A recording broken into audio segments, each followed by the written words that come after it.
Nos toca hoy día hablar de la literatura española. Esta literatura tiene sus orígenes en la Edad Media. Digamos que antes de la Edad Media no podríamos hablar de una España como nación, como tal. Hubo pueblos que se asentaron en esa región, sobre todo los íberos y los celtas, ¿no es cierto?, que son de épocas prehistóricas. Estos dos pueblos, bastante distintos entre sí, se van a fusionar con el tiempo y van a conformar la raza originaria de España, los celtíberos. Estos celtíberos se vieron influenciados por los fenicios, los griegos, los cartagineses y luego los romanos.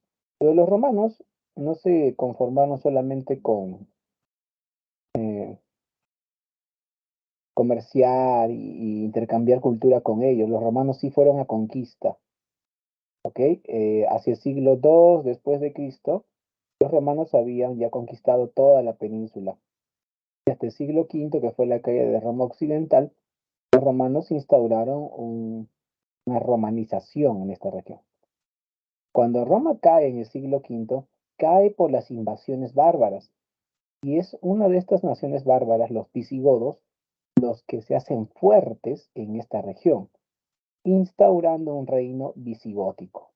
Este reino estaba liderado por una élite guerrera, que eran los visigodos, mientras que el resto de la población, el 90% de la población, eran civiles. Este 10% militarizado eran los visigodos. Este reino visigodo iba bien, inclusive dejaron de ser solamente cristianos de una secta contraria al Papa, se reconcilian con el Papa, un rey visigodo, y ya cuando eran amigos del Papa todo bien, pero luego llega la invasión musulmana, ¿no es cierto? Desde África, los musulmanes invaden la península y hacen guerra contra los visigodos que venían de una división, venían de una guerra interna, por ello son derrotados. El resultado de esta derrota es que gran parte del territorio de la península queda bajo dominio político de los musulmanes. Ellos le llamaron a esta región conquistada en Europa Al-Ándalus, así le llamaron. Eh, los visigodos se quedaron en el extremo norte de la península, en las montañas de Asturias, y desde allí empezaron la guerra de reconquista, que duró desde el siglo V hasta el siglo XV. Bueno, desde el siglo VIII, perdón, del siglo VIII al siglo XV, unos 700 años de batallas. Es en este contexto, a mitad de la guerra de reconquista en el siglo XI, que el panorama se ve como lo ves allí, con varios reinos cristianos, como el reino antiguo y linajudo de León, el nuevo reino de Portugal, el nuevo reino de Castilla, el antiguo y poderoso reino de Navarra, al igual que el nuevo reino de Aragón, así como la región de Cataluña con la ciudad de Barcelona como la ciudad, el condado de Barcelona como el más importante. Estos reinos cristianos se enfrentan al Andalus, al territorio musulmán, pero también se enfrentan entre sí. Es decir, León y Castilla, a pesar de estar bajo una sola corona, los nobles leoneses de mayor jerarquía le tenían envidia a los nobles castellanos, y los nobles castellanos le tienen cólera a los leoneses porque siempre los menosprecian. Los del reino de Navarra y Aragón también se enfrentaban al reino de Castilla y León. Así que entre ellos hay disputas, no es que eran un ente unificado. Es en ese contexto que surge el poema de Miocid, una obra literaria. Esta obra literaria, sin embargo, tiene un origen histórico, porque el personaje Rodrigo Díaz de Vivar, que es el protagonista del Cantar de Gesta, poema de Miocid, es un personaje histórico que de verdad existió. Gran parte de su vida está narrada en los libros de historia medieval español. Claro que en parte también su vida la podemos conocer a partir del poema o cantar de Miocid. ¿Ok? Así que esta obra literaria tiene muchos pasajes históricos, muchos personajes reales, pero algunos pasajes son fantásticos, literarios, y otros personajes son inventados, como que mezclan la ficción con la realidad, pero tiene más tendencia realista. Ahí vemos una imagen de lo que es este personaje, Rodrigo Díaz de Vivar, un hombre de mediana estatura, de una gran fuerza y una experiencia militar vasta. ¿Listo? El poema Mío Cid, en honor a Rodrigo Díaz, se compuso, en opinión de Ramón Menéndez Pidal, poco tiempo después de la muerte del Cid. El Cid, el personaje histórico, murió en el año 1098, es decir, a finales del siglo XI. Y el Cantar de Gesta en su honor se compuso, en opinión de Ramón Menéndez, hacia la primera década del siglo XII, siglo siguiente, por juglares. Un juglar de San Esteban de Gormaz, que es un pueblito cerca de el Camino de Castilla, es el juglar que primero compone una parte. Y luego otro juglar de otro pueblo llamado Medinaceli termina de crear toda la obra de Cas después. Así la obra quedó con más o menos 4000 versos de extensión. No sabemos cómo se llamaron los juglares, solamente sabemos de dónde eran originarios.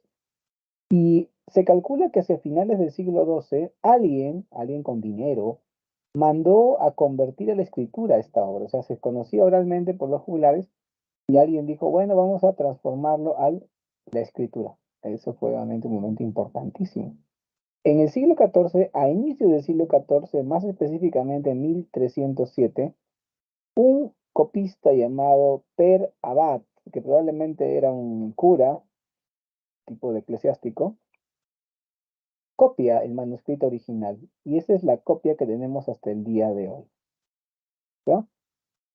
Ahora, la obra no fue escrita desde un principio, la obra fue una obra que proviene de la oralidad y la obra no fue creada en castellano moderno, sino en castellano del siglo XII, un castellano más primitivo que recién empezaba a aparecer. El poema de Music se erige así como primer monumento literario del castellano. Ah, por cierto que castellano viene de Castilla, la tierra de los castillos, de ahí viene nuestra lengua castellana.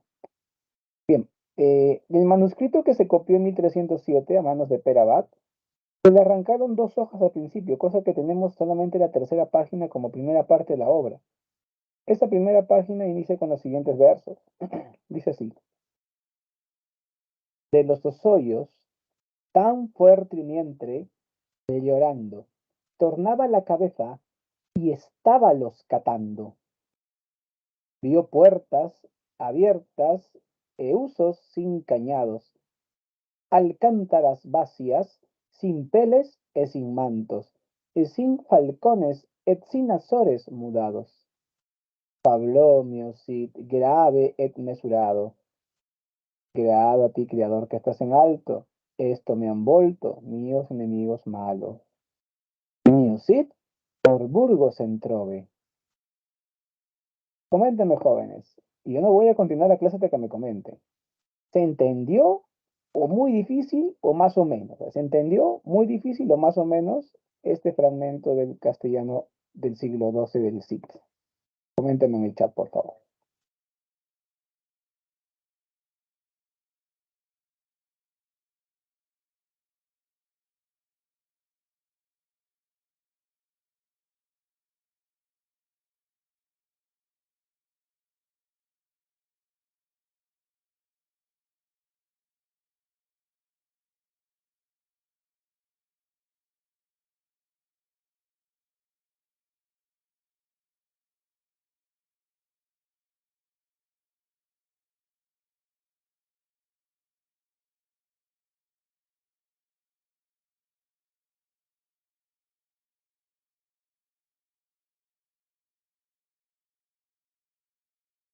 Bueno, no tienen palabras, jóvenes.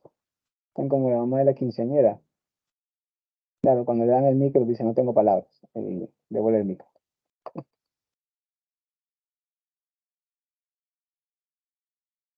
Algunos alumnos me Sí se preguntan, entendió, profe. ya, gracias. Ahí ya se entendió. Más o menos han puesto por acá. Sí, algo se entiende, claro, no está tan complicado. Voy a decirlo ahora en castellano moderno, ¿ya? Llorando mucho de sus ojos, El mío Cid volteó la cabeza y los estaba observando. Vio puertas abiertas sin usos y sin candados, alcántaras o perchas vacías, sin pieles y sin mantos, y sin halcones y sin azores mudados. Habló mi Cid, grave y mesurado. Gracias, Creador, que estás en lo alto. Gracias, Dios mío, ¿no? Que estás en lo alto. Esto me han hecho mis enemigos malvados. Mi Cid por Burgos entraba. ¿Está bien? Ahora, ¿cómo era el trabajo de los juglares? ¿Cómo ellos hacían? Bueno, eso lo podemos ver en este pequeño documental, ver un poquito el inicio del Cid y también ver la labor de los juglares, que eran pues personajes muy pintorescos de la época medieval. Vamos a ello.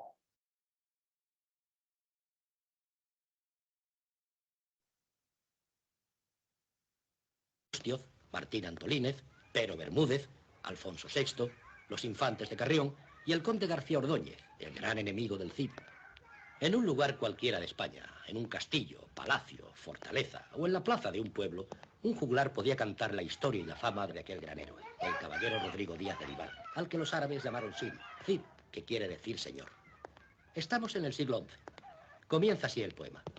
De sus ojos tan fuertemente llorando, volvía la cabeza y estábalos mirando. Vio las puertas abiertas y postigos sin candado, las perchas vacías, sin pieles y sin mantos, y sin halcones altivos, y sin azores mudados. Suspiró mi Cid, que estaba en graves cuidados. Alabado seas, Señor Padre, que estás en lo alto. Esto me han traído los mis enemigos malos, que echados hoy seamos de esta nuestra tierra, mas con grande honra tornaremos a Castilla. Al Códice de Perabat, único donde se ha conservado el poema del Cid, le faltan las primeras hojas, pero en la crónica de 20 reyes se cuenta el porqué del destierro del Cid, decretado por el rey Alfonso VI, a quien el joven infanzón burgalés había hecho jurar en la iglesia de Santa Gadea no haber tenido parte en la muerte de su hermano Don Sancho cuando el cerco de Zamora.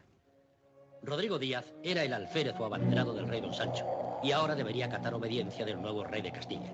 De ahí la justa posición de Rodrigo y quizá el malestar del rey.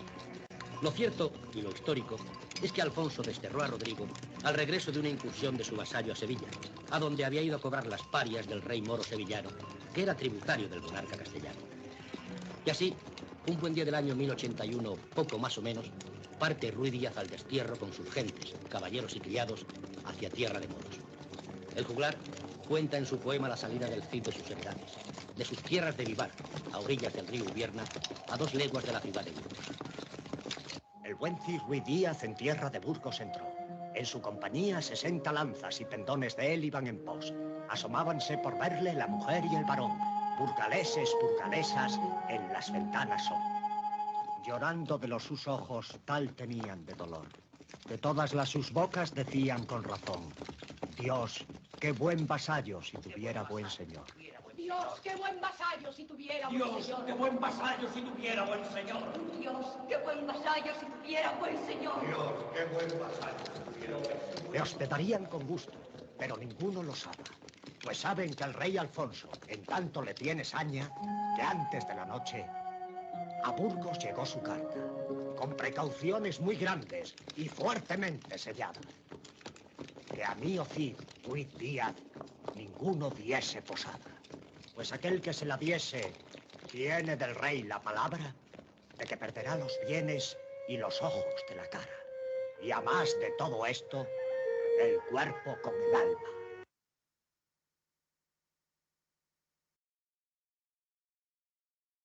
Muy bien, como pueden ver, en realidad el rey Alfonso está bastante molesto con Rodrigo Díaz y ese es el inicio de la obra. Rodrigo Díaz se ve obligado en esta situación a tener que salir desterrado y se lleva consigo a sus hombres, a sus primos, sobrinos y demás vasallos, no tanto porque él les obliga, sino que ellos quieren ir con él, no le quieren dejar. Así empieza el primer cantar del destierro, ¿no es cierto? Con la llegada a Burgos y las lágrimas de Rodrigo Díaz humillado, ya que nadie lo recibe, a pesar de que Burgos es la ciudad más famosa de toda Castilla y él es su héroe. Imagínate pues a Lionel Messi llegando con la Copa Mundial de Qatar y en Buenos Aires nadie lo recibe, en Buenos Aires la gente le cierra la puerta, nadie le abre, o sea, imagínate esa terrible escena, ¿no? Igualito, o sea, el gran héroe y no lo reciben.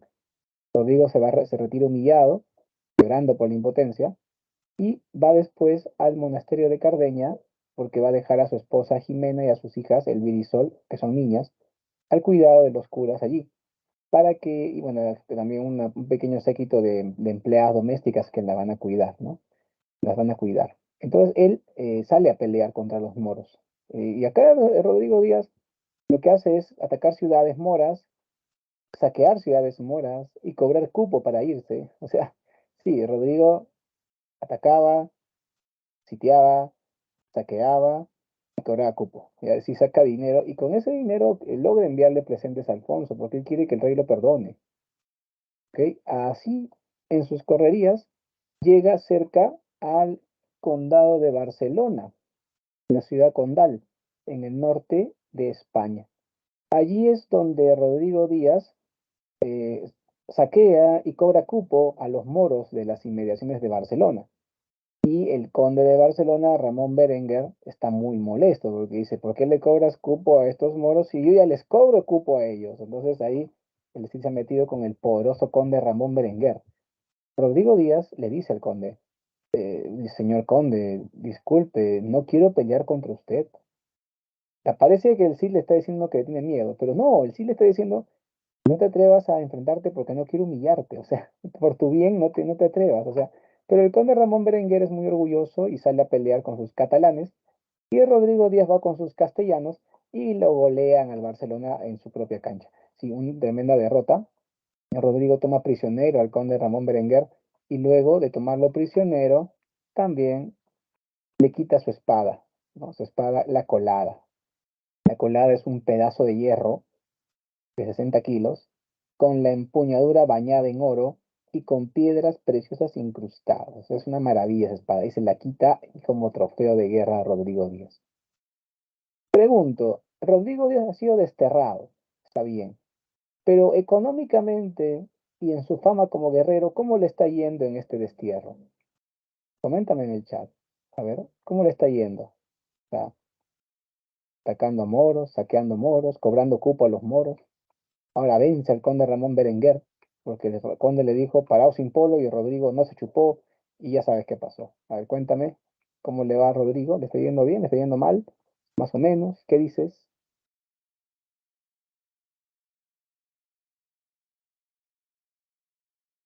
Por acá Mireia nos dice que muy bien, le parece que va bien, va bien, va bien.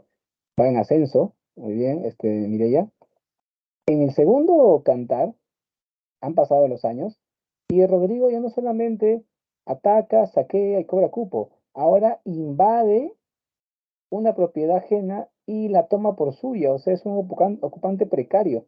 Sí, llega a la ciudad de Valencia, la mayor, que es una ciudad a las orillas del mar Mediterráneo, toma la ciudad después de 6 meses de sitio y bueno, ya no saquea, ya no cobra cupo porque ya no se va a ir, se queda más bien con las propiedades de los musulmanes. Allí funda un obispado, su pequeño ejército ha crecido y sus riquezas son mayores. Ahora sí, el Cid es un pez gordo, digamos, y el rey Alfonso dice, bueno, este Cid creo que es hora de que lo perdone, ¿no? Ya mucho roche. Y le va a perdonar. Pero primero, permite que se reúna con su esposa y sus hijas. El Cid, que no las ve hace mucho, se emociona mucho, hija mía, ¿no es cierto? Ah, su esposa también, esposa mía. Y es un momento muy emotivo su reencuentro. Pero este momento emotivo se ve opacado, porque el rey Alfonso está recibiendo muy malos consejos. Como vemos aquí en el mapa, el reino de León, que es el reino más antiguo y de linaje entre todos, junto con Navarra, que son los más antiguos, el reino de León eh, tiene varios condes, tiene que la nobleza condal, digamos, son condes. Y algunos de ellos son enemigos del Cid, que tienen envidia a este castellanito, que porque es un gran militar está adquiriendo gran riqueza. Entonces dicen, ese castellano inferior a nosotros, porque solamente es un infanzón, o sea, nosotros somos condes, tiene más dinero que todos nosotros juntos. Eso es antinatural. tenemos que lograr que su dinero venga aquí.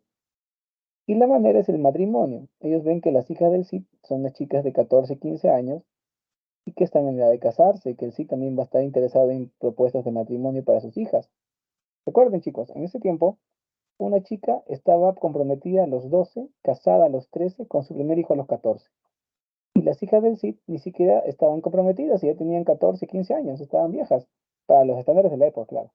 Para la época, hoy en día no, las chicas llegan a los 50 años después, ya creo que tener un hijo, pero ya estoy vieja, adoptaré, o sea, y claro, ya no les importa mucho eso y es otra manera de pensar. En esa época era distinto. Entonces el Cid efectivamente ve a sus hijas y dice, uy, se le está pasando el tren a mis hijas, se van a quedar para vestir santos. Y ahí es que el rey Alfonso, que está haciendo su momento de reconciliación con el Cid, le pide la mano de las hijas para que se casen con los infantes de Carrión, con los hijos segundones del conde Gonzalo de Carrión, un condado leonés que quedaba en el norte de Portugal. Y ahí que norte, por ahí te ubicas en el mapa. Muy bien. Entonces, los infantes de Carrión se convierten en los yernos porque el Cid acepta el matrimonio entre sus hijas y estos nobles. Obviamente el rey Alfonso está muy contento, pero aquí no queda la cosa. El Cid, ¿no es cierto?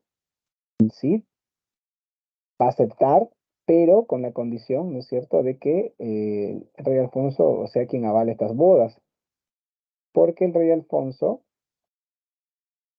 no va a permitir, ¿no es cierto?, que haya una boda que sea injusta, una boda que no sea correcta. Por ese motivo, el rey Alfonso es el padrino de la boda, inclusive. Las bodas se realizan en Valencia, ¿ok?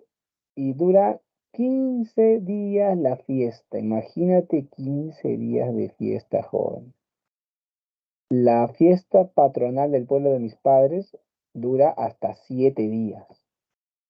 El 28 de agosto es el alba, la inauguración de la fiesta. El 29 es la chamisa, despeje caballos de paso, quema de la chamisa. El 30 es día central, Santa Rosa de Lima. Luego ya el 31 y el 1 de septiembre son 31 de agosto y 1 de septiembre es corrida de toros. El 2 de septiembre es el despacho, no, es, perdón, la Atipanacui con los danzantes de tijera. Y después ya el 3 de septiembre recién el despacho. O sea, una semana dura la fiesta patronal de pueblo de mis padres. Pero esta duró 15 días la fiesta de la boda. Imagínate cómo salió la gente de ahí.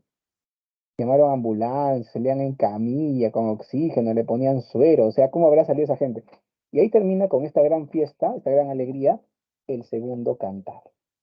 Mira, el Cid, que era un infanzón de Castilla, ahora es consuegro con los condes de Carrión, poderosos condes de León. Así que así le va mejor. Pero no todo es bueno en la vida, pues. Viene la parte difícil, la nueva parte difícil. Cuando, ¿qué dice? Claro, ahí está Edith, ya está que nos pone el... Sí, pero ¿cómo pasa esto? Sucede que el Cid, primero, cuando sus hijas se casan con Diego y Fernando, los pone a prueba y sabe a estos chicos que han aprendido allá en Carrión, ¿los habrán entrenado o no? Y los hacen montar caballo. Y montan muy bien. A buenos jinetes me salieron. Los tienen bien entrenados. A ver con las armas. Y manejaban bien las armas. O sea, manejaban la espada, la lanza y montados a caballo. Allá, Mireia no sabe los leones.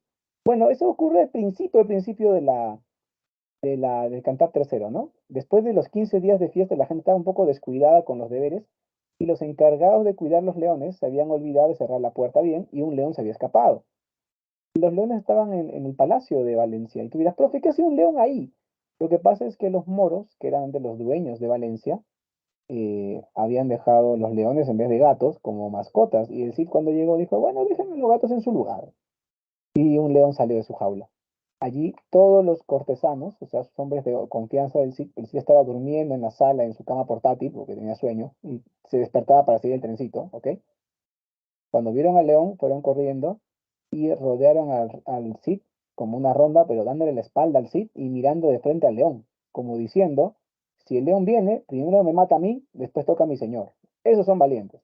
En cambio, Diego y Fernando González, los infantes de Carrión, se escondieron uno debajo del escaño del Cid, o sea, debajo de su cama portátil, el otro se metió atrás de una columna todo acuñadito de miedo y no telaraña y polvo. El Cid despertó y vio a sus hombres cogidos de las manos a su alrededor y dijo, ¿que están jugando la ronda o qué? Y uno dijo, "Sí, señor, se ha escapado el león". Allí fue que el Cid vio al león y dijo, tanto el problema con el gato. Se acerca al león, lo coge en la melena y lo lleva a la jaula diciendo, Michi, Michi, Michi. Y lo pone en la jaula y ya está. Luego salieron sus yernos, todos avergonzados, rojos como tomates. Esa fue la de los leones.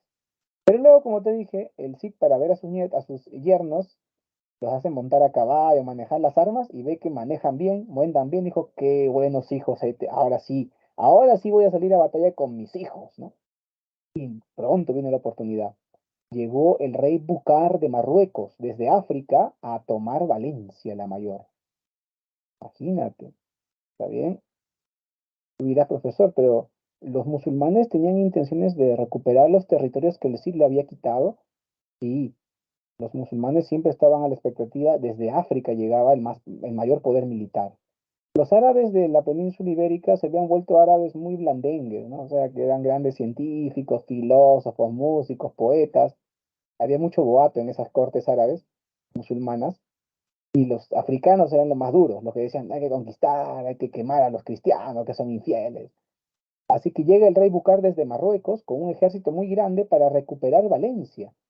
Cuando el Cid subió al alcázar más alto de su palacio y vio que venía un ejército tan grande contra él, tocando sus tambores, él se emocionó y dijo, ¡Aso, qué tal ejército! Diego y Fernando, sus yernos que habían subido con él a ver, nunca habían visto árabes, nunca han peleado en una batalla, son pura práctica nomás, se arrodillaron y rezaron en voz alta. Ya no voy a ver Carrión, ya no voy a ver Carrión, ya no voy a ver Carrión. Lloraban de miedo porque tenían miedo. El Cid dice, ahora que le gane a este tremendo ejército, voy a ser más rico aún. Porque el Cid al chico lo ve, al grande lo ve chico, el chico ni lo ve. El mío Cid, sin miedo al éxito, decide que va a pelear y va a ganar esa batalla. ¿Está bien? Por lo tanto, sale a combatir y sale contento. Por fin tengo hijos y bien entrenados. Y sale con Diego y Fernando a cada lado para que le acompañen en la batalla a sus hijos, con orgullo. Porque él antes, como tenía hijas nada más, no tenía varones que le acompañen, salía con sus primos, sus sobrinos, pero no salía con hijos, ahora tiene hijos. Lo malo es que estos hijos se van a la retaguardia a hacer el ridículo, mientras el Cid lo busca personalmente al rey Bucar de Marruecos. El Cid le dijo al rey Bucar, ya Bucar, paraos sin polo aquí. Y el rey Bucar no sé, arregló y fue contra el Cid y se enfrentan hombre a hombre, a caballo. Y es cuando el Cid levanta la espada colada y con todas sus fuerzas le mete un espadazo al rey Bucar y lo parte por la mitad. Los dos pedazos de Bucar cayeron del caballo, uno a cada lado. Esa escena estoy seguro que le fascinará a todos los seguidores del Gore y de Resident Evil. Muy bien, ¿qué tal escena? Y con esto el Cid ganó la batalla, ganó grandes riquezas y un trofeo más, una espada tizona, que era como la colada, equivalente, pero era del rey Bucar. Ahora tiene dos espadas. Pero para esto, así como mencionó Mireia, por los leones la gente ya se burlaba de los infantes, pero ahora que se escaparon de los moros, se burlaban peor. Así que los infantes dijeron, no, que nos están humillando porque somos hijos del conde de Carrión y nos hemos casado con las hijas de un hombre inferior. Por eso se burlan nosotros. Y ellos decían, le echaban la culpa al Cid de su desgracia de ellos que eran tremendos cobardes. Así que le dicen al Cid, Rodrigo Díaz, con todo respeto, queremos ir a Carrión a mostrar nuestras heredades a nuestras mujeres. Déjanos partir. Entonces él dice, bueno, me quieren ir allá a visitar a su familia, que mis hijas vayan a codearse con su familia nobles de condes. Qué bien, qué buen momento. Sí, hijos míos, vayan nomás, tomen hijos y les da a cada uno un cofre con riquezas. Toma, Fernando, tú vas a llevar tizona. Toma, Diego, tú vas a llevar la colada, o sea, las espadas, imagínate. A cada uno le da riqueza, a cada uno le da su espada, luego le da hombres de seguridad como chalecos así, su hombre de resguardo, unos 20 30 hombres de resguardo, buenos caballeros, bien hábiles en batalla, y también les da sirvientes para que vayan bien atendidos. Todo esto les da el Cid a sus yernos y a sus hijas que van a ir hasta Carrión, y está lejos, ¿ah? Está lejitos, porque mira, Valencia queda en la costa del mar Mediterráneo, en el lado del Andaluz, y Carrión ya te dije que queda en el norte de Portugal. prácticamente tienen que cruzar toda España para llegar. ¿Ok? Por lo tanto, es un viaje largo. Y así les da todo esto. Pero ahí nomás saliendo, ahí nomás cerca, a unos kilómetros de la frontera del pequeño reino de Valencia, que es ahora el Cid, estos malvados amarran a ambas chicas a los árboles, rodillas al suelo, y empiezan a azotarlas cruelmente, pobres chicas. Una de ellas se volteó y le dijo al que le pegaba: ustedes tienen en la cinta las espadas Colada y Tizona, ganadas por nuestro padre en batalla, con valor. Esos trofeos se los han entregado ustedes. Ustedes no tienen por qué golpearnos así. Somos hijas de un hombre noble. Si ustedes quieren matarnos, saquen su espada y a cada una mátenos cortándonos las cabezas. Pero no nos hagan así humillarnos a golpes. Y ellos decían, cállate, y le pegaban más. No vayan a creer que las chicas decían, azótame más o algo así. No, para nada. Esto era un maltrato horrible y las dejaron desmayadas, amarradas al árbol. ¿Qué pasó luego, profe? Luego uno de sus guardaespaldas que iba era Félix Muñoz, que era sobrino del Cid, era primo de las chicas. Él sospechó algo malo y dijo, ¿qué está pasando? ¿Por qué se han quedado atrás ellos? Volvió sin que lo encuentren, porque aunque sean cobardes, entre dos matan a uno. Él se escabulló sin que lo vean ellos y rescató a sus primas. Ahora imagínate cómo está el Cid. Le han quitado otra vez su honor, cuando recuperó el honor cuando el rey Alfonso le perdonó, pero ahora ha vuelto a ser deshonrado. Pregunto, ¿quién era el responsable de estas bodas? ¿Quién más o menos debía tener responsabilidad en caso algo salga mal? ¿Quién había hecho, si te acuerdas? ¿A quién le había comprometido?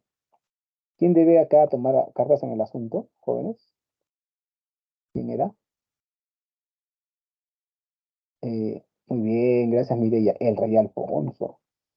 Vamos a ver cómo fue esas cortes en Toledo. ¿Ok? Vamos a ver las cortes en Toledo, una breve referencia a partir del documental que les estuve mostrando. ¿Cómo fue ese juicio donde el Cid se enfrenta a los infantes de Carrión? Vamos a ello. Mío Cid campeador. Y aquí, la grandeza épica del poema da paso a una escena dramática que tiene mucho de escenificación teatral, cuando aún el teatro no existía. Asistamos al acto final, justo en el momento en que el rey Alfonso toma la palabra. Escuchad, caballeros, en nombre del Creador. Desde que soy rey, 2 cortes celebré, 2. La una fue en Burgos y la otra en Carrión. En Toledo esta tercera vengo en celebrarla hoy, por amor a mío Cid, el que en buen hora nació. Porque reciba justicia de los infantes de Carrión. Muy gran ofensa le han hecho. Así lo sabemos nos. Sean jueces de esto los condes Enrique y Ramón, y estos otros condes que de ningún bando son. Ya que sois conocedores, poned mucha atención para encontrar el derecho, que injusto no seré yo. Juro por San Isidoro, quien turbar esta reunión abandonará mi reino y perderá mi favor. Con quien tuviera el derecho de esa parte me soy yo. Empiece ya a demandar, mío Cid campeador. Veremos lo que responden los infantes de Carrión. Mío Cid besó al rey la mano y en pie se levantó. Muchos lo agradezco como a rey y señor, por cuanto esta corte convocasteis en mi honor. Esto les demando a los infantes de Carrión. Por abandonar mis hijas yo no tengo deshonor, pues vos las casasteis, rey, sabréis qué hacer hoy. Pero cuando sacaron mis hijas de Valencia la mayor, yo bien los quería de alma y de corazón, y les di mis 2 espadas, la Colada y la Tizón. Esas yo las gané a guisa de varón, para que se honrasen con ellas y os sirviesen a vos. Al abandonar mis hijas en corpes tan sin pudor, conmigo nada quisieron, y así perdieron mi amor. Devuélvanme las espadas, pues mis yernos ya no son. A esto respondemos nos. Todo es muy puesto en razón. Salieron aparte los infantes de Carrión, con todos los sus parientes y cuantos del bando son. Trátanlo a prisa y acuerdan en esta resolución. Gran favor nos hace aún mío Cid campeador, cuando por deshonrar sus hijas no nos demanda hoy. Bien podremos avenirnos con el rey nuestro señor. Démosle sus espadas, pues esto nos lo pidió. Porque cuando las tuviere, a las cortes dirá adiós. ni tendrá ya de nosotros. Más derecho el campeador. Y ya confabulados, tornan a la reunión.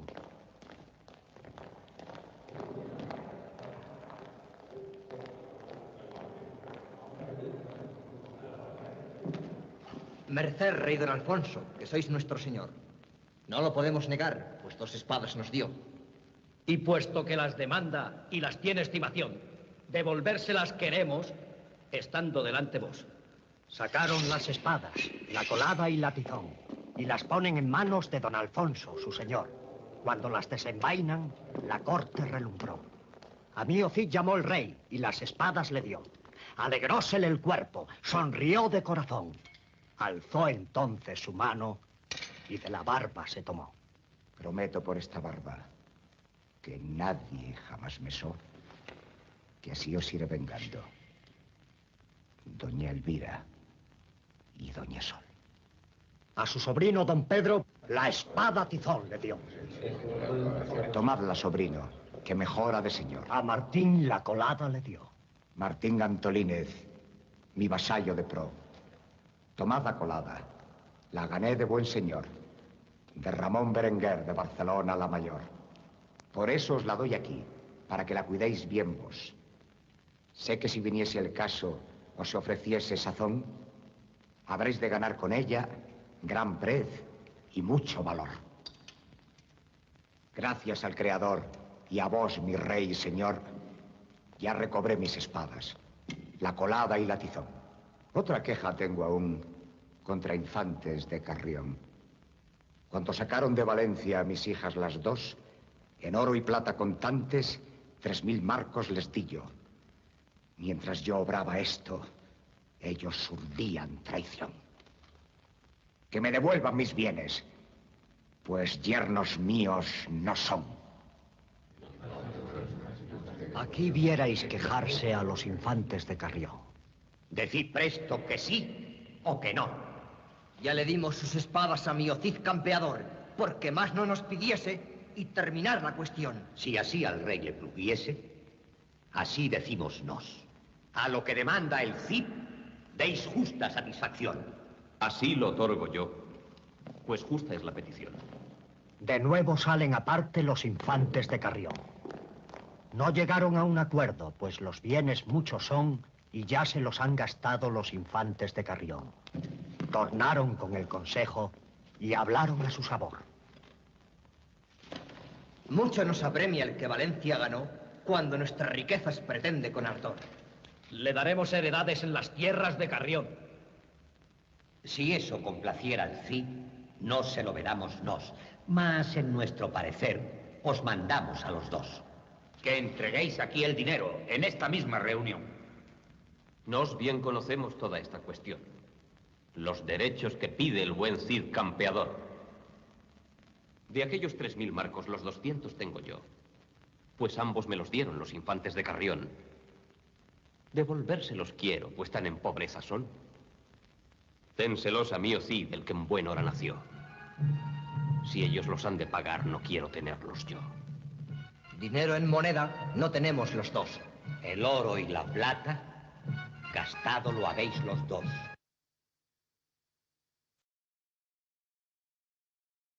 Muy bien, hasta ahí estamos viendo el juicio. Efectivamente, se le quedaron debiendo al Cid.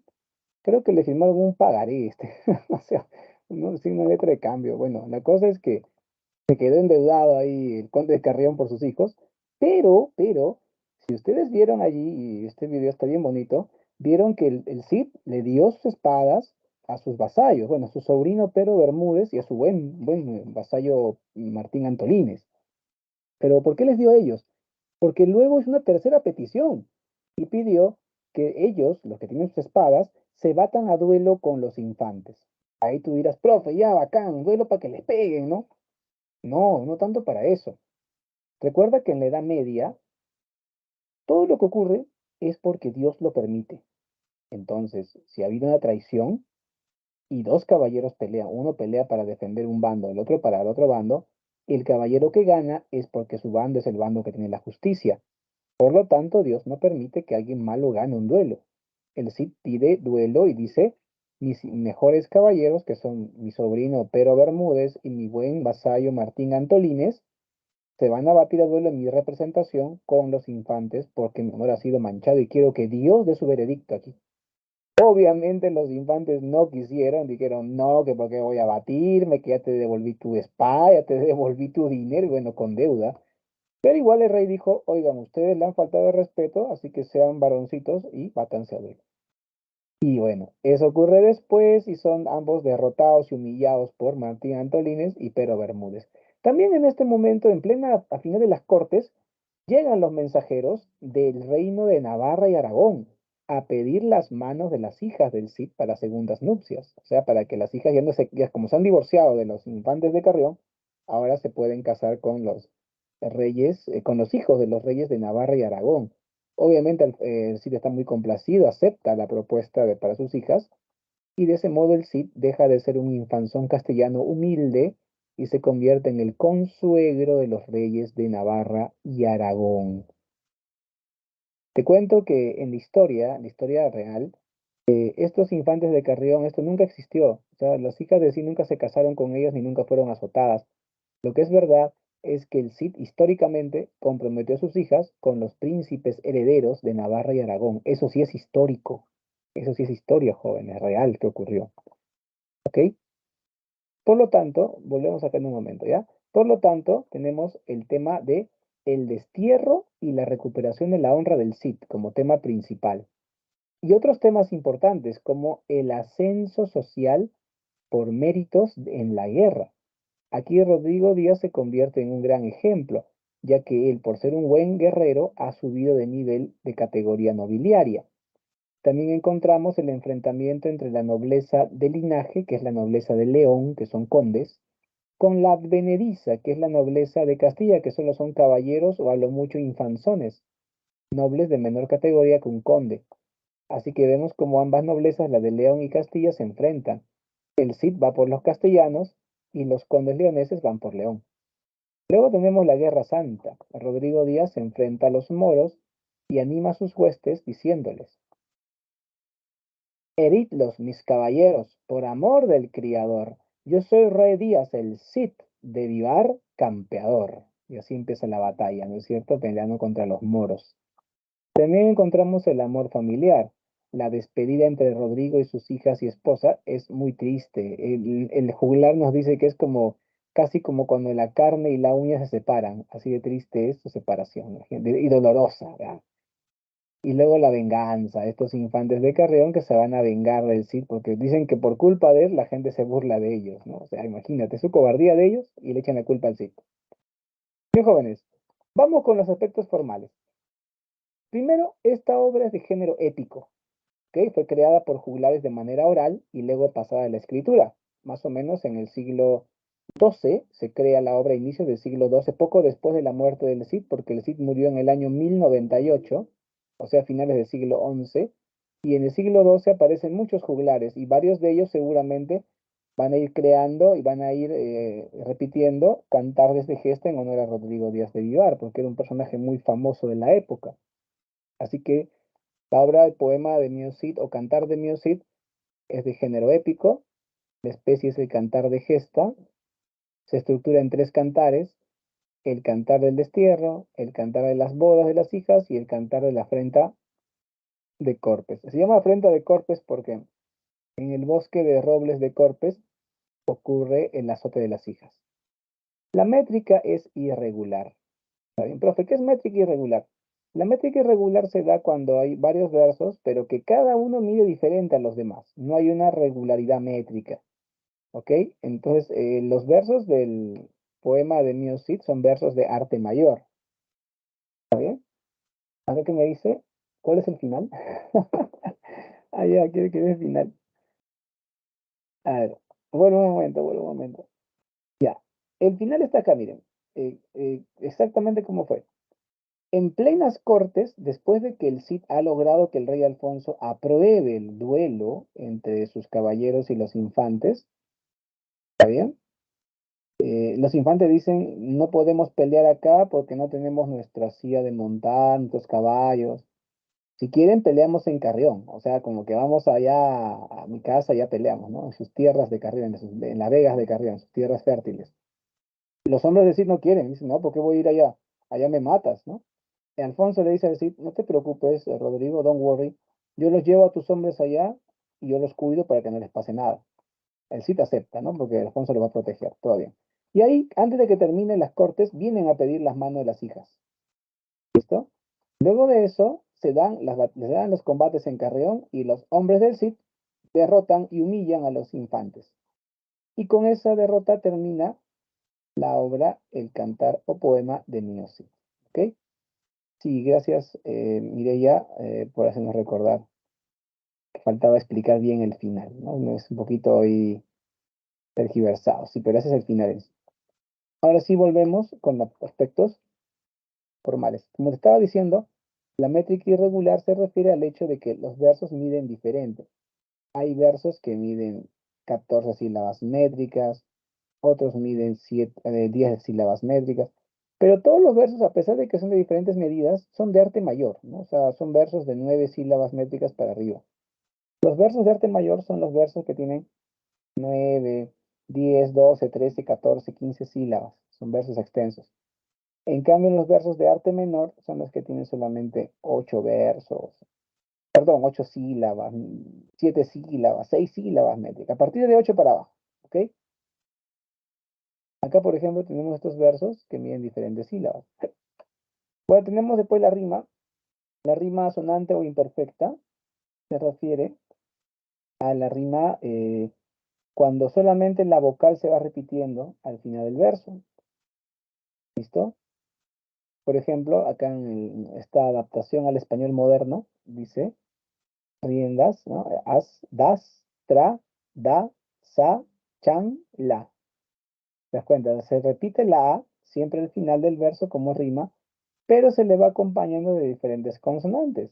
Por lo tanto, es una rima asonante o imperfecta. ¿Está bien? Una rima asonante o imperfecta. Muy bien.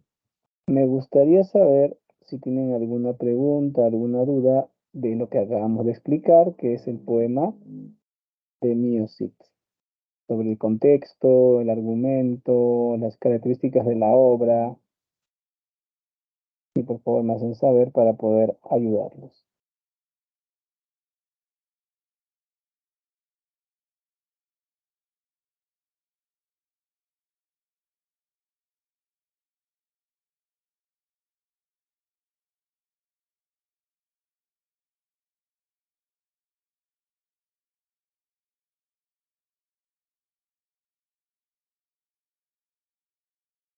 Profesor, Sí, te escucho. yo había escuchado por ahí que al comienzo de la obra, cuando el Cid es desterrado, se le acercaba una niña, ¿no? O es en otra. Claro. Sí, esa escena que mencionas, justo cuando estábamos viendo el video en la primera parte, estuvo a punto de salir ese momento y lo corté porque ya consideré que ya muchos videos estaban viendo. Pero sí, está, claro. Lo que pasa es que cuando él llega a Burgos y la gente en Burgos no le puede abrir ni la puerta, y decían, ¿no? Qué buen caballero, si hubiese buen señor, ¿no? O sea, esa frase, ¿no? Que qué buen caballero él sería, pero si tuviese un señor justo con él, ¿no? Su señor lo malogra, él es bueno, pero su señor lo malogra, criticando a Alfonso. Cuando Rodrigo va a la posada, quiere que le abran la puerta, ¿ok? Y sale la niña. Claro, claro, sí, está. Y te puedo mostrar si gustas ese fragmento, ¿no? Cuando la niña sale y le responde al Cid ante su pedido de que le abran la puerta. Vamos a verlo ya rápidamente. Y luego le contesto la pregunta a Jimena, que también está preguntando algo. Pero vamos con la escena de la niña para que su compañero vea cómo fue. Tiene curiosidad de ver esto. Esto ocurre al principio, cuando el Cid llega a Burgos y está muy triste porque nadie le abre la puerta.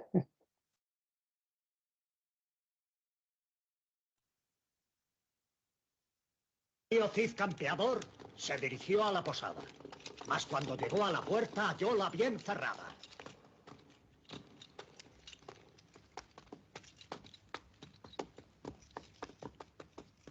¡Abrid! ¡Abrid los de la casa! Por miedo al rey Alfonso, así tal la dejaran. Y de no derribarla, no la abrirían por nada. En buena hora ceñiste, campeador espada. Nos lo ha vedado el rey. Anoche llegó su carta, con el mayor cuidado, fuertemente sellada. No os haremos abrir ni albergaros por nada, so pena de perder los bienes y las casas, y por si fuera poco los ojos de la cara. Buen Cid, en el mal de nosotros no ganaréis nada. Que el Señor os ayude y os dé virtudes santas.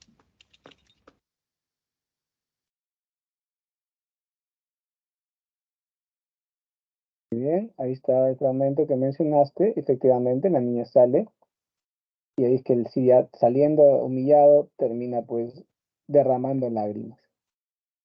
Jimena nos pregunta sobre los versos monorrimos. La monorrimia sucede, Jimena, cuando todos los versos terminan en misma rima. En el caso de Miocid, todos los, bueno, no todos, pero lo que pasa es que es por tiradas, ¿no? Por ejemplo, del verso 100 al verso 200, todos terminan en A, por ejemplo. Del verso 200 al 250, todos terminan en O, en la vocal, porque la consonante, como ya sabes, va cambiando, ya que es una rima asonante o imperfecta. O sea, es imperfecta, pero igual es rima, ¿no es cierto? Esa es una serie monorrima. No es que, por ejemplo, ¿no? Tres versos terminan en A, cuatro versos terminan en O, así, no. Toditos terminan en A o terminan en O. Son las dos vocales que se repiten más al final del verso.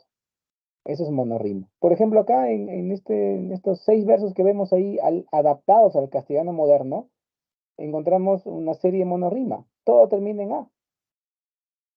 Ya aguijan a los caballos, ya les soltaron las riendas.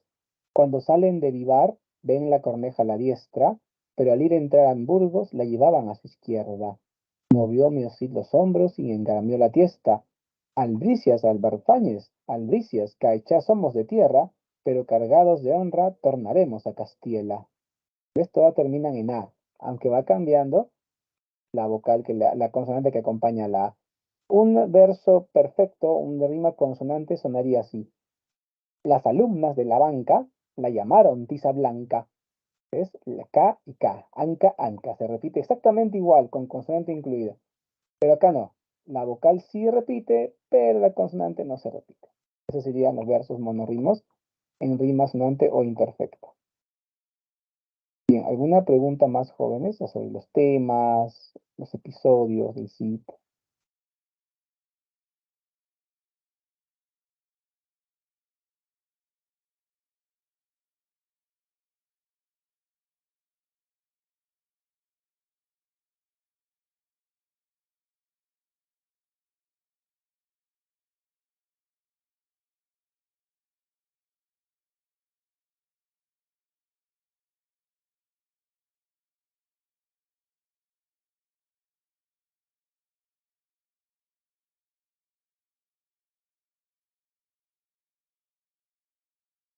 Bueno, parece que no hay más preguntas. Vamos a pasar entonces al siglo de oro español. El siglo de oro español es la época de mayor apogeo que tuvo España.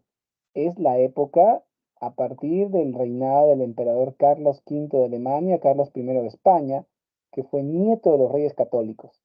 Este rey inició un gran auge en las letras españolas. Este gran auge fue llamado el siglo de oro español. ¿Está bien? A ver. El siglo de oro español.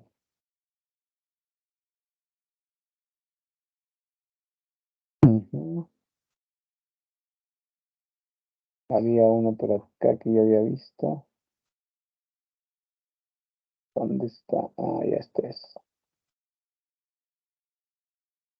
Ya está. Me están preguntando por acá. Ya. El siglo de oro español se desarrolló entre el siglo XVI, más o menos a partir de la segunda o tercera década del siglo XVI, hasta la penúltima década del siglo XVII. Estamos hablando de más de 150 años de apogeo, pero por tradición se le llama Edad de Oro o Siglo de Oro. Ambos nombres son correctos. A esta gran etapa de esplendor cultural literario se divide pues el Renacimiento del siglo XVI y el Barroco del siglo XVII. grandes autores, una calidad extraordinaria. Es una época dorada para las letras españolas. Vamos con una pequeña presentación aquí que explica cómo fue esta época, a modo de presentación de estos temas, porque vamos a ver varias obras del siglo de oro. Vamos con la presentación oficial del siglo de oro.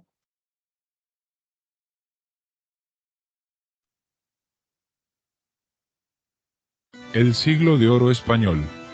El siglo de oro español fue un fenómeno que, como indica su nombre, representó un momento culminante en las posibilidades literarias del idioma castellano. Abarcando la mayor parte de los siglos XVI y XVII, sintetizó de un modo único el rico pasado de las letras peninsulares con la ideología y las formas humanistas importadas de Italia y posteriormente con los preceptos artísticos del barroco.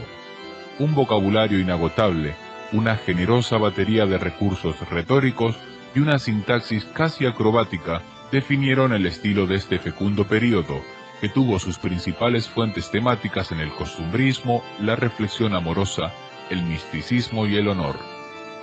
Eran tiempos convulsos, de cambios profundos, como la unificación de España por los reyes católicos o el descubrimiento de América, que demandaban una nueva manera de reflejar la realidad y de soñar las fantasías. Coincidiendo con la fundación del imperio, donde nunca se ponía el sol, el gramático Antonio de Nebrija fijó por primera vez los mecanismos de la lengua hispana, preludiando el esplendor que ésta conocería con los escritores del siglo de oro. La lírica, con ellos, sumó a sus metros tradicionales el verso endecasílabo, introducido en el castellano por Boscán y Garcilaso, admiradores del italiano Petrarca. Este pie alcanzaría su apogeo en el soneto. Dos escuelas antagónicas, las de Salamanca y Sevilla, la una encabezada por Fray Luis de León y de estilo cristalino, y la otra, liderada por Fernando de Herrera y proclive a la complejidad formal, sentarían las bases que en el siglo XVII resultarían en el conceptismo de Quevedo y el culteranismo de Góngora. Las plumas de San Juan de la Cruz y Santa Teresa de Jesús brillarían por su lado en la literatura mística.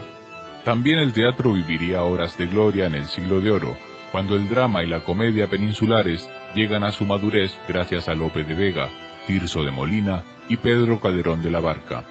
Sus obras escénicas, centradas en asuntos como el honor y el libre albedrío, serían un espejo fiel de las preocupaciones de sus contemporáneos, con personajes de todos los estratos sociales, tramas intrincadas y una exquisita belleza verbal.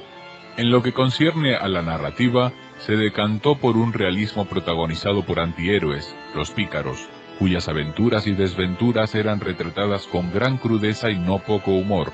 La Alcahueta Celestina, de Fernando de Rojas, inauguraría esta galería de seres marginales, seguidas por el anónimo Lazarillo de Tormes o el Guzmán de Alfarache, de Mateo Alemán. Mención aparte merecerá Miguel de Cervantes, padre de la novela corta en español a través de sus novelas ejemplares, y de la novela moderna universal con Don Quijote de la Mancha, verdaderamente una edad dorada para las letras.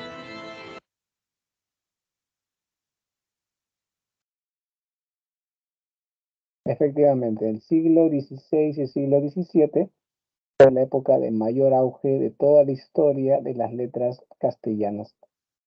Hay que resaltar que en ese tiempo en España y hasta el día de hoy hay varias lenguas. Está el catalán, está el gallego, en esa época el aragonés también, y otras lenguas, que el vasco también, pero no solamente el castellano. Y este apogeo es en la lengua castellana, no es en todas las lenguas. ¿Ok? Temas del Renacimiento. Los temas o tópicos renacentistas se refiere a los temas grecolatinos que renacen durante el Renacimiento, valga la redundancia.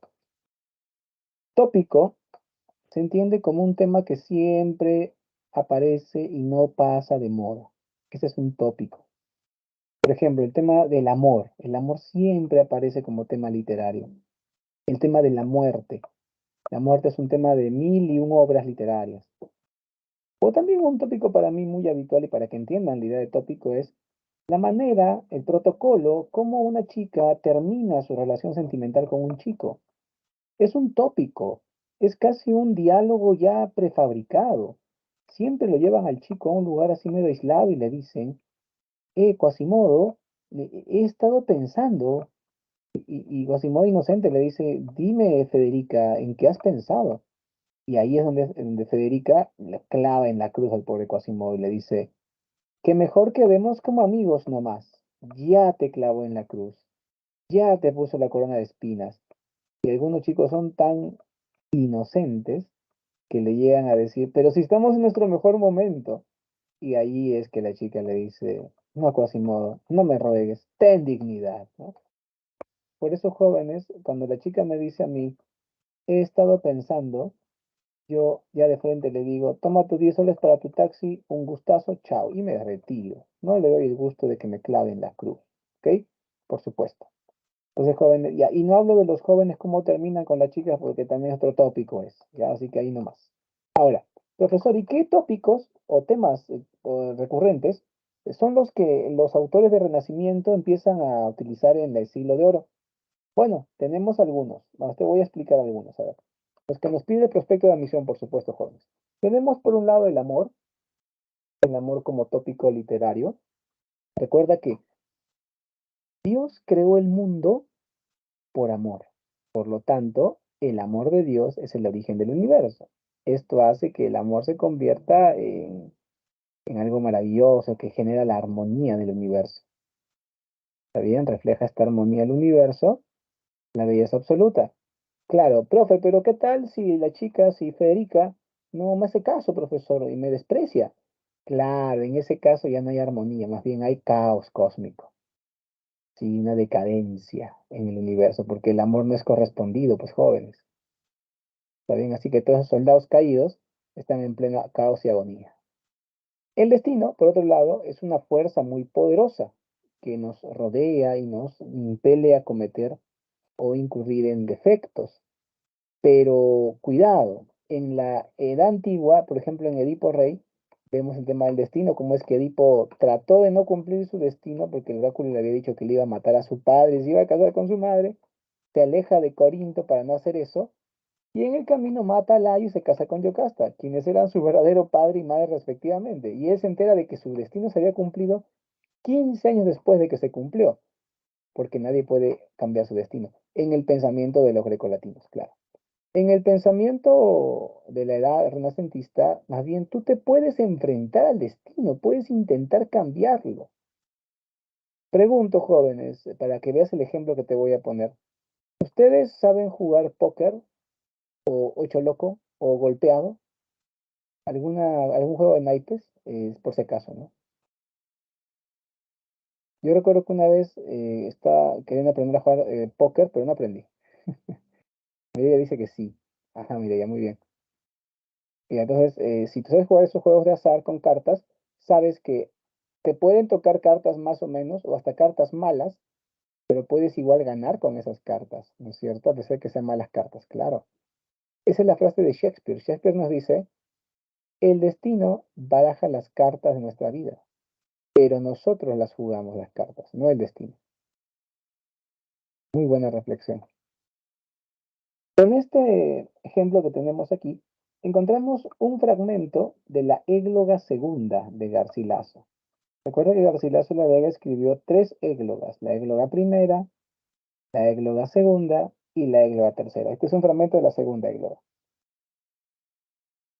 En este amor no entré por desvarío, ni lo traté como otros con engaños, ni fue por elección de mi albedrío. Desde mis tiernos y primeros años, a aquella parte me inclinó mi estrella, y aquel fiero destino de mis daños. Como ves, se desarrolla el concepto de el destino a ser enamorado de alguien, o sea, estar destinado a enamorarte de una persona. Eso es, ¿no? Amor y destino en un solo ejemplo. Vamos a con otro ejemplo, con otro tópico, es el carpe diem. Este tópico ha sido parafraseado de manera magistral por nuestra ilustre filósofa y erudita Susy Díaz. ¿Se acuerdan la frase que ella siempre dice? Bueno, ella cambió de varias frases, pero la frase más famosa de ella, algo como así, vive la vida, ¿no? Como era joven, ¿quién se acuerda y le escribe ahí?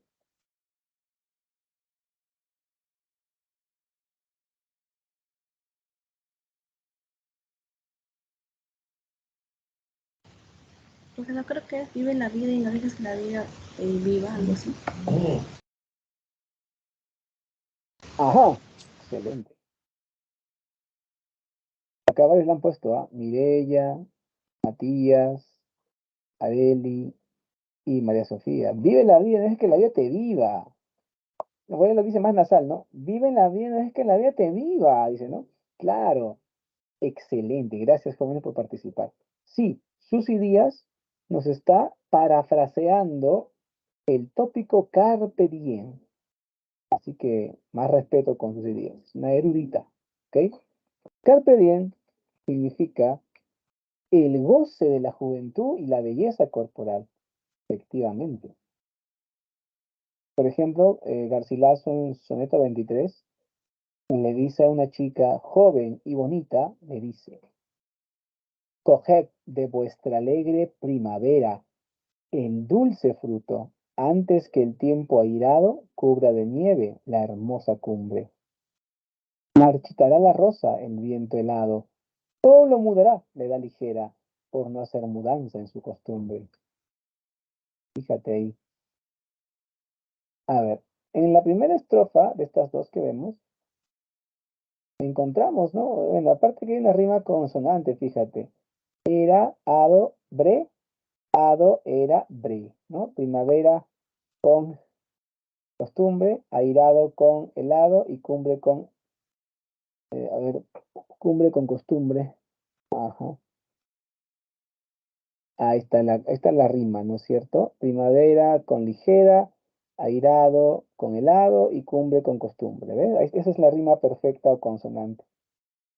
Pregunto, en la primera estrofa, ¿qué cosa metaforiza la alegre primavera? O sea, es una metáfora por reemplazo. ¿Qué cosa reemplaza primavera, jóvenes? A ver, un poquito de práctica de figuras.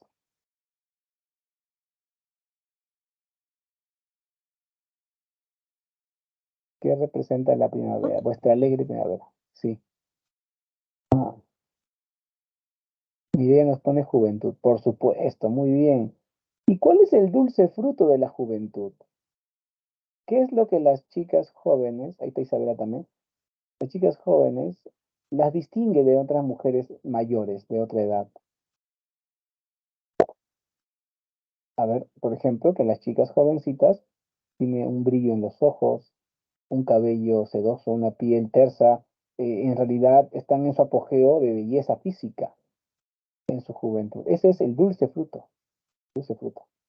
Y cuando pone antes que el tiempo airado cubre de nieve, el tiempo airado es el tiempo, o sea, la vejez, cubre de nieve la hermosa cumbre. ¿A qué se refiere con esa, no? Antes que el tiempo airado cubre de nieve la hermosa cumbre. ¿A qué se refiere con esa frase? ¿Qué está metaforizando allí?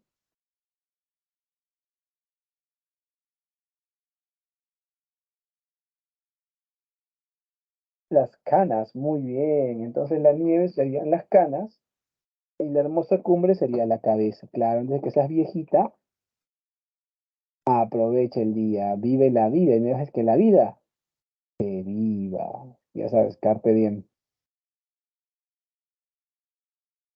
Vamos con otro tópico. El tópico Beatus Ile. Estoy seguro que ustedes han escuchado a veces cuando los mayores dicen, la vida en el campo es más tranquila. Cuando viajé a mi pueblo, estaba en la casa de mis padres, todo era tranquilidad, el día pasa tranquilo, despacio. No es como acá en Lima, que en Lima todo es maldad, que subes al carro están que te chorean ya, etcétera, ¿no? Entonces, claro, ese es Beatus Ile.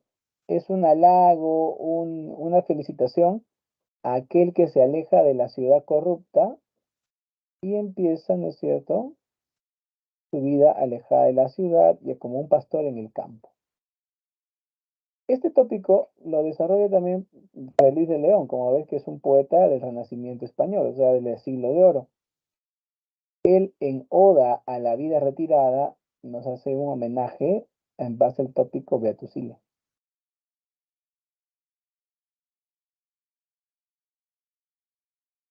Qué descansada vida, la del que huye del mundanal ruido y sigue la escondida senda por donde han ido los pocos sabios que en el mundo han sido. ¿Te das cuenta? Es un halago, bien que te fuiste al campo como el pastor a vivir tranquilo. ¿Ok? Este es el Beatus Ile. Y luego tenemos otro tópico muy simpático que a mí me encanta, que es el Locus Amoenus, traducido como lugar ameno. En este caso lo que se describe es un paisaje natural bellísimo. Por ejemplo, en la égloga primera de Garcilaso, al inicio de la parte de Nemoroso, tenemos los siguientes versos. Corrientes aguas puras cristalinas, árboles que os estáis mirando en ellas, verde prado de fresca sombra lleno, aves que aquí sembráis vuestras querellas, hiedra que por los árboles caminas. Jóvenes, les cuento como anécdota que una vez me tocó internarme para hacer examen de la pre. Internamiento le decimos porque nos convocan en secreto, ¿no? Y el sábado en la mañana, bien temprano a las 6 de la mañana, nos vamos a reunir todos a un sitio y nos llevan a un búnker, nos llevan a un lugar cerrado, nos decomisan los celulares apagados y hacemos el examen todo el sábado. Pernoctamos allí, vigilados para que nadie salga, nadie filtre información, y el día siguiente a la 1 de la tarde, cuando termine el examen, recién nos sueltan. Ahí nos dan desayuno, almuerzo, cena, conversamos con los colegas. Y entonces el sábado yo estaba trabajando mis preguntas y en una pregunta hacía sobre locus amoenus, ¿no? Y yo puse este fragmento, estos 3 primeros versos, ¿no? En la pregunta, para que reconozcan el tópico. Corrientes aguas puras, cristalinas, árboles que os estáis mirando en ellas, verde prado, de fresca sombra lleno. Entonces, como yo había puesto esos versos y estaba haciendo mis preguntas, justo frente a mí estaba la profesora de lenguaje y ahí cerquita estaba el profesor corrector de estilo de la prueba, que es un profesor que sabe un montón de redacción y él es el encargado de corregir a todas las planas. Como yo lo tenía en la mesa ambos, aproveché, ¿no? Y le dije, profesora de lenguaje, por favor, mire mis preguntas, usted es una experta. Y ella me dice, no, profesor, usted también es literatura y todo. Y se puso a leer mis preguntas y se quedó un ratazo leyendo mi pregunta. Dije, qué error he cometido, qué habré cometido. Y la profesora hasta que lo analiza mi error y estaba muy preocupado, ¿no? Y en eso le digo, profesora, disculpe, ¿hay alguna corrección? Y ella me dice, no, profesor, su pregunta está bien hecha, sino que qué lindo fragmento, profesor, qué hermosa poesía que ha puesto acá, emocionada ella, admirada el poema en lugar de corregirme, ¿no? O sea, y al rato se lo pasé al corrector de estilo, profesor, una mirada suya, y pues, por supuesto, estoy para ayudarlos. Qué linda es la poesía, dice el profe. O sea, en lugar de corregirme, estaban admirados de la belleza de los versos de Garcilaso, ¿no? Ya, bueno, es una anécdota, jóvenes, que quería comentarles, que este locus menos a mí me gusta mucho porque describes el paisaje, ¿no? Que es lo más bonito que uno puede ver en su vida. Muy jóvenes, ¿alguna pregunta sobre los tópicos?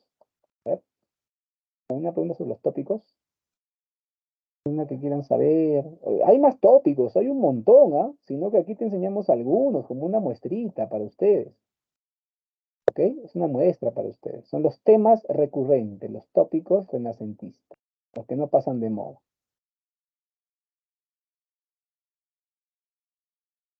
¿Cierto? A ver, ¿alguna pregunta, y jóvenes?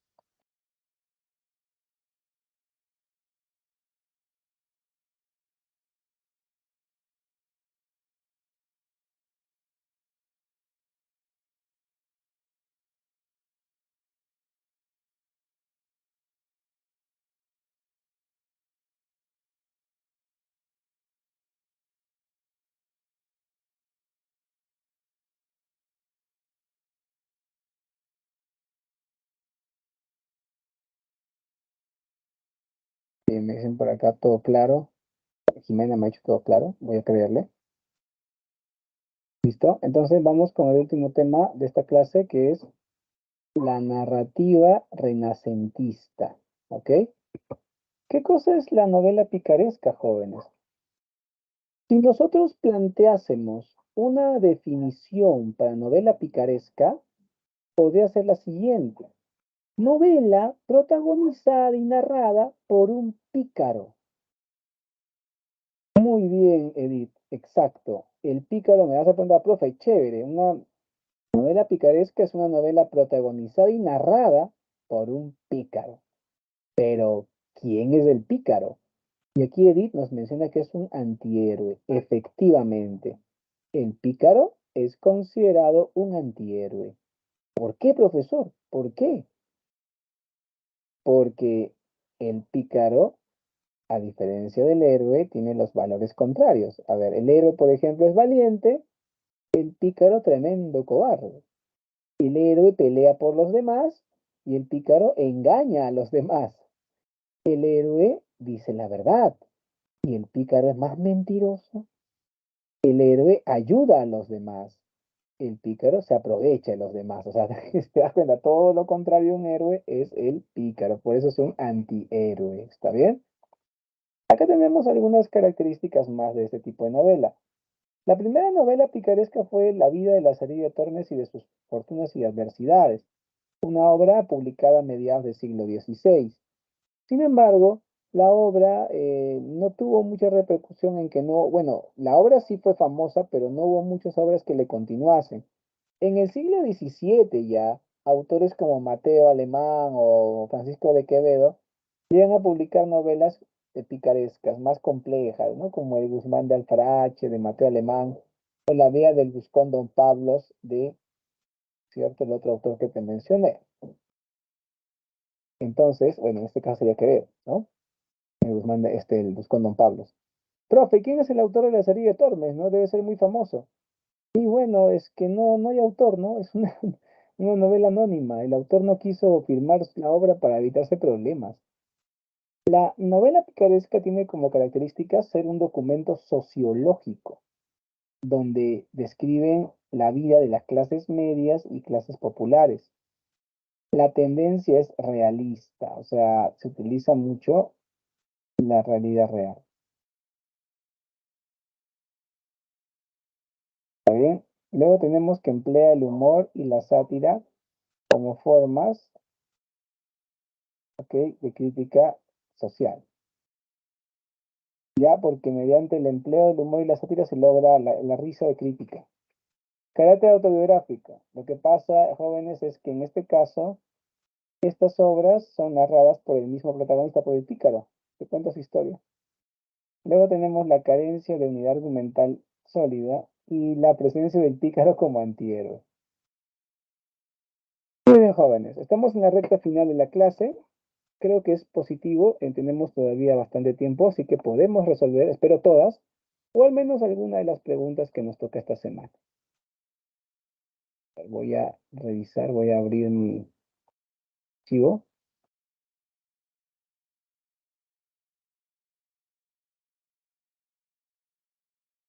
Para ver las preguntas. Ah, cierto, no puedo abrir aquí. No me deja abrir diciendo que tiene virus, como el archivo. ¿Y ahora qué hago? Ya, voy a tener que abrir el archivo en otro sitio. Un momento. ¿Qué dice? A ver, Mireia me está preguntando algo. A ver, Areli me dice, ¿no veremos Barroco? Barroco lo vamos a ver la próxima clase, Areli. Todavía falta. O sea, el siglo de oro se va a desarrollar más. El penúltimo punto. Ah, cierto. Gracias, Mireia, por hacerlo recordar. ¿Por qué decimos que una novela picaresca carece de unidad argumental sólida? Lo que pasa, estudiantes, es que una novela picaresca, a diferencia de otras, donde un episodio da pie al otro, un episodio da pie al otro, como que se enlazan las ideas. En cambio, la novela picaresca no. En la novela picaresca aparece una historia única, pero hay episodios, o sea, cada capítulo tiene un enfoque un poco diferente. Lo único que te da a entender que la historia continúa es que el mismo personaje protagónico aparece en todas. Si no fuera por eso, entonces no tendría sentido. No es como un cuento, es como una novela basada en varios relatos más pequeños. ¿Ya? Y eso es algo que se ve solamente en esos casos, ¿no? En el caso de la... ¿Qué pasó acá? En el caso de la novela picaresca, ¿no es cierto? Sí. Yo quería abrir mi otro correo para poder verlo ahí en las preguntas, ¿no? Y empezar a resolver. Voy a abrirlo, ¿ya?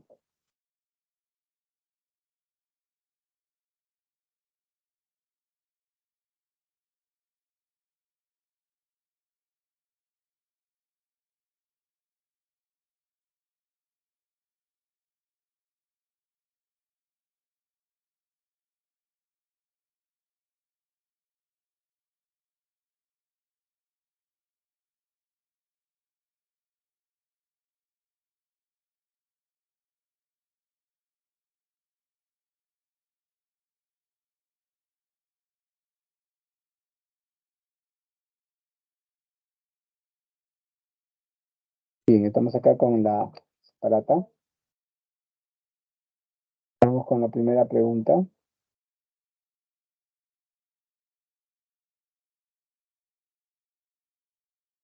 ¿No?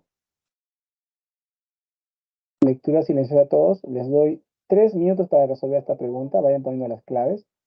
Aquel que tiene las claves porque ya resolvió, ya verificó o le han pasado las claves, no esté colocándolo en el chat, por favor. Solamente vale que participen los que recién van a enfrentarse a la pregunta. Tampoco vean la teoría. No hagas eso. Tú miras esta pregunta y simplemente responde con lo que sabes. No estés buscando teoría, por favor. Prefiero que falles y veas que te falta aprender más a que apruebes, pero habiendo hecho trampa, porque en el examen de admisión no puedes hacer eso, así que te va a perjudicar acostumbrarte. Lee la pregunta, mira las opciones y marca una.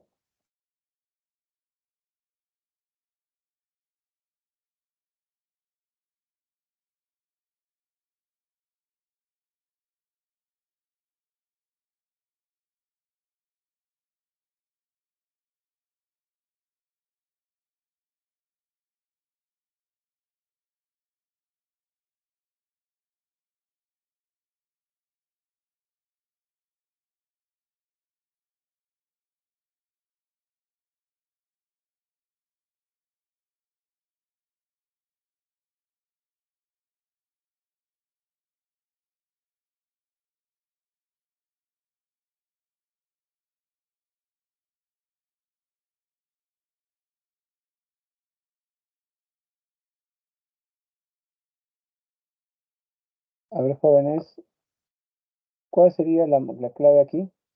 Vamos a leer el fragmento, ¿ya? Al llegar la noche, todos se marcharon a sus casas. Y Cid Campeador en el alcázar entraba. Doña Jimena y sus hijas allí dentro le esperaban. ¿Sois vos, Cid Campeador, que en buena hora sin espada? Por muchos años os vea los ojos de nuestras caras. Gracias a nuestro Señor, aquí estoy, mujer honrada. Conmigo traigo 2 yernos, que gran honra nos deparan. Agradecedmelo, hijas, porque estáis muy bien casadas. ¿Qué aspecto formal se identifica en el citado fragmento? Cuando es formal, no tiene que ver con el contenido, jóvenes. Para ti, ¿cuál sería la clave en esta pregunta 1? A ver, Hugo Enrique, Jimena, Mireya nos dicen la C de casa. Muy bien.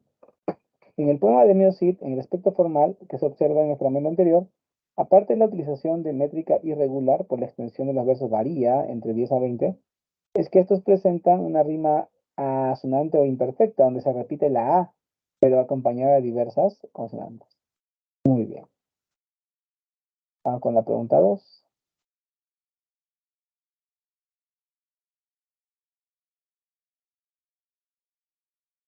Ahí ya tienen.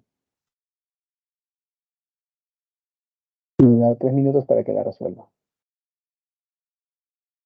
A medida que acelerada. Vamos a ver si está correcto.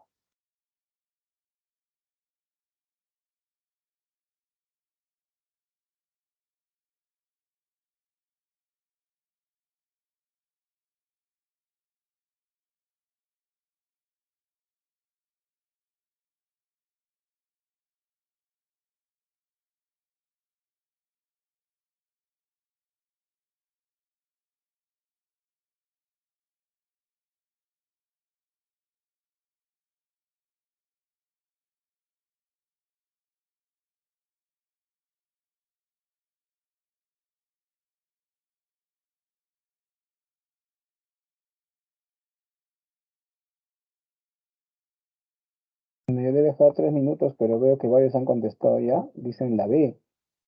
Está Mireya, Jimena, Hugo Enrique también me dice lo mismo. Veamos.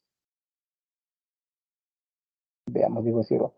Con respecto al argumento del poema de Mio Cid, marque la alternativa que contiene la afirmación correcta en torno al siguiente fragmento. Los ojos de Mio Cid mucho llanto van llorando, hacia atrás vuelve la vista y se quedaba mirando. Vio cómo estaban las puertas abiertas y sin candados. Vacías quedan las perchas, ni con pieles ni con mantos, sin halcones de cazar y sin azores mudados. Y habló, como siempre habla, tan justo, tan mesurado. Bendito seas, Dios mío, Padre que estás en lo alto. Contra mí tramaron esto mis enemigos malvados. Pregunta del argumento. ¿Cuál marcarías tú? Estamos en la pregunta 2. El héroe se lamenta por la deshonra que sufrieron sus hijas. El Cid marcha al destierro causado por las rivales de la corte. Los moros han rodeado a Valencia. El campeador pide ayuda a Alfonso para volver a Castilla. El protagonista tiene su Castilla. La clave es con B de Brahma. Muy bien, jóvenes. Que marcaron la B, va muy bien. Vamos con la pregunta 3. 2 minutos para que responda.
Muy bien, creo que ya tenemos. A ver, ahí está Mireia y Hugo Enrique nos están proponiendo ya sus respuestas. A ver, la alternativa que contiene la secuencia correcta en torno al argumento music. En el primer cantar del poema, el héroe toma algunas ciudades moras. Bueno, sí, las toma Alcocer, ¿no? Ciudades Alcocer, pero esta captura que hace ellos, claro, les cobra cupo y todo, se da solamente en la primera parte, porque después de que a partir del segundo cantar ya toma Valencia y ya se asienta en un solo lugar, así que está bien. Verdadero. En el segundo cantar, el sí campeador se reencuentra con su familia. Claro, muy bien. Ahí es cuando se reencuentra con su esposa Jimena y sus hijas Elvira y Sol. En el tercer cantar, Ruy Díaz obtiene la espada colada. Falso. Él obtiene al finalizar el primer cantar, después de enfrentar al conde Ramón Berenguer de Barcelona. Y cuarto, a lo largo de la obra, el Cid toma Valencia y Barcelona en ese orden. Y bueno, es incorrecto. El primero vence al conde de Barcelona sin tomarla, porque lo que hace es cobrarle cupo a Barcelona para la libertad de Ramón Berenguer. Y luego captura Valencia. Sí, así que está mal. Solamente valen la 1 y la 2. Y eso está en la opción árbol, ¿ok? Solución, en el primer cantar, el héroe inicia la campaña de reconquista y toma algunas ciudades moras, muy bien. En el segundo cantar, el mismo Cid se reencuentra con su familia, todo bien. El Cid tiene la espada tizona en el tercer cantar y el Cid toma la ciudad de Barcelona y Valencia en ese orden. Así que tenemos la opción 3, árbol. ¿Quién había dicho árbol ahí? Ahí estaba Edith, Mireia y Hugo Enrique. Ya está. Vamos con la pregunta 4 entonces. Se me pasó la mano. Ya está. Ahí estamos con la pregunta 4. Tienen 2 minutos para contestar la pregunta 4.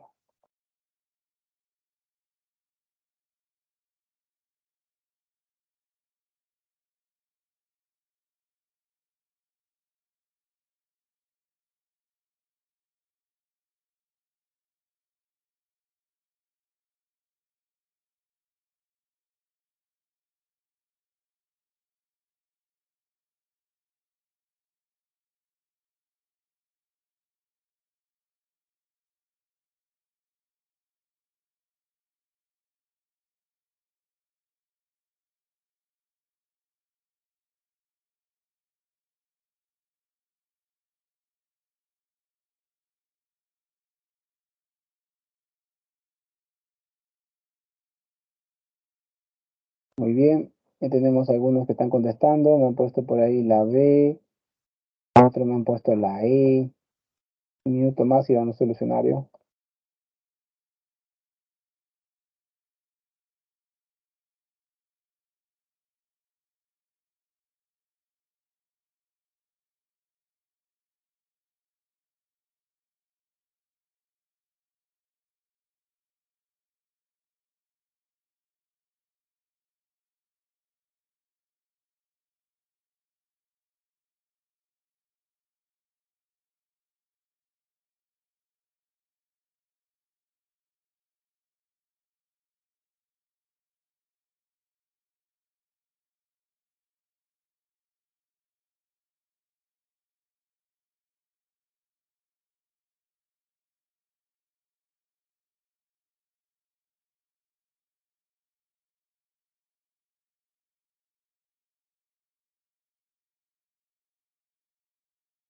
Muy bien, vamos a ver el diccionario. Solamente hay 3 alumnos que han dado opciones, que son Mireya, Hugo Enrique y Ximena.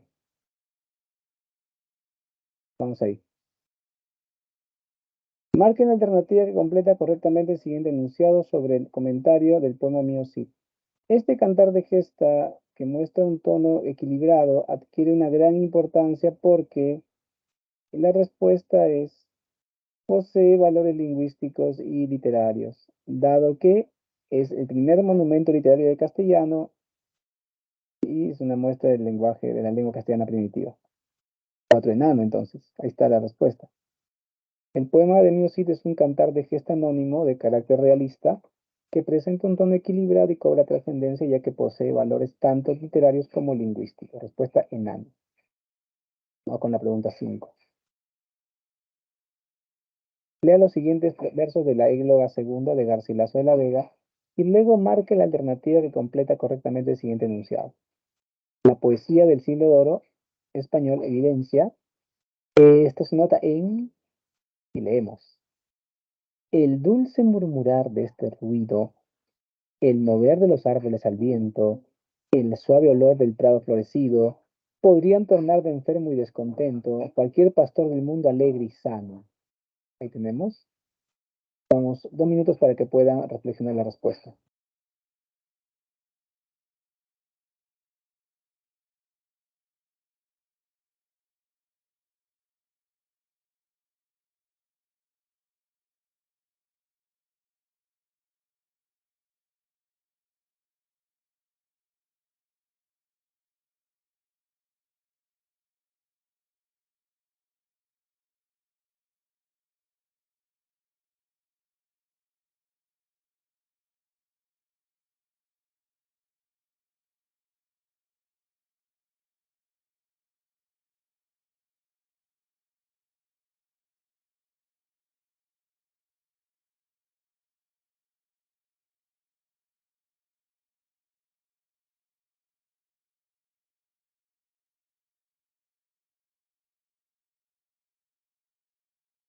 Muy bien, hay varios alumnos que están respondiendo. Está Jimena, Mireya, Hugo Enrique y Daira.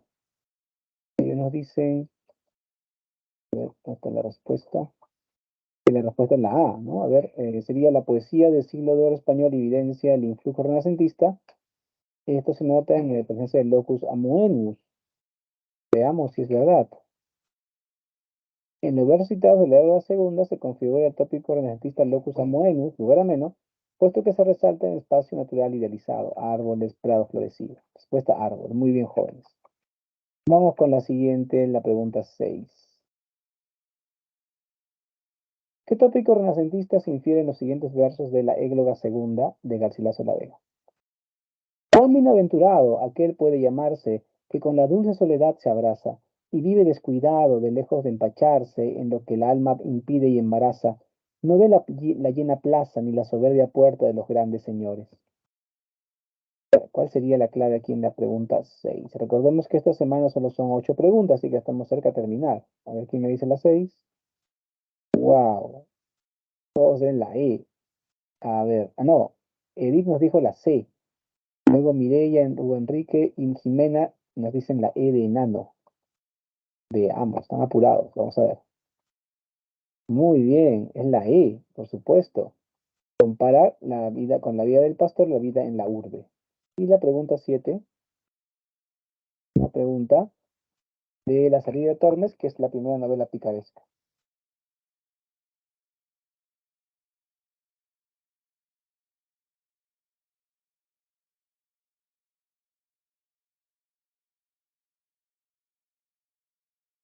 A ver, por acá dicen la E, la C.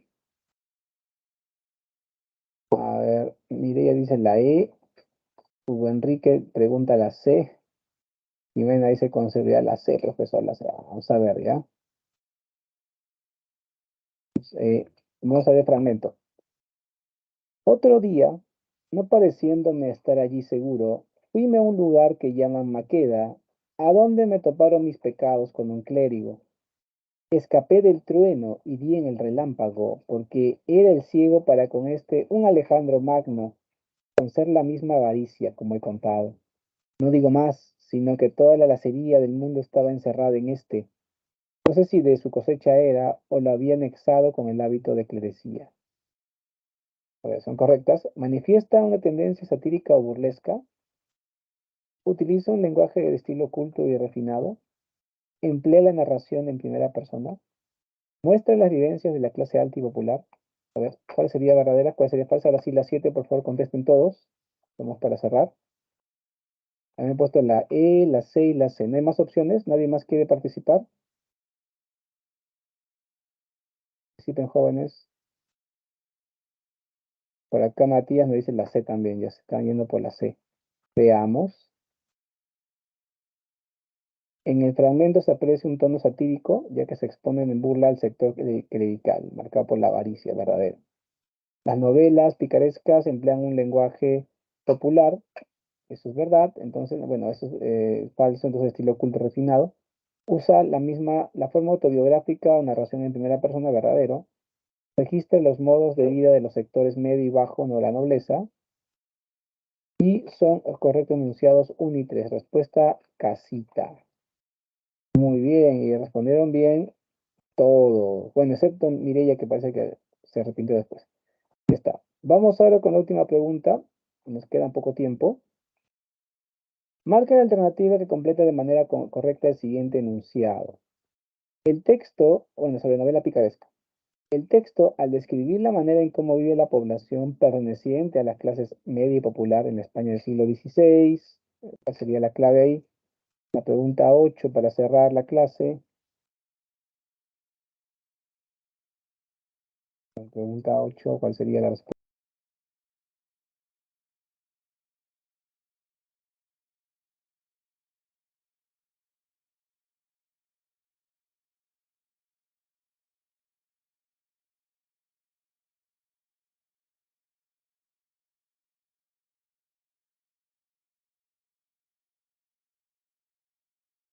Bien, algunos me han puesto D de dado.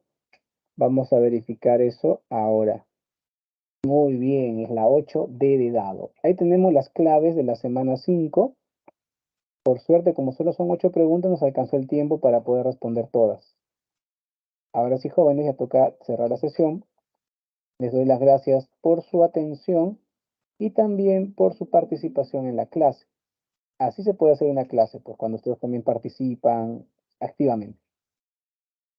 Reitero las claves y me despido hasta la siguiente semana, misma hora, mismo canal. Hasta luego, jóvenes. Chau, chau.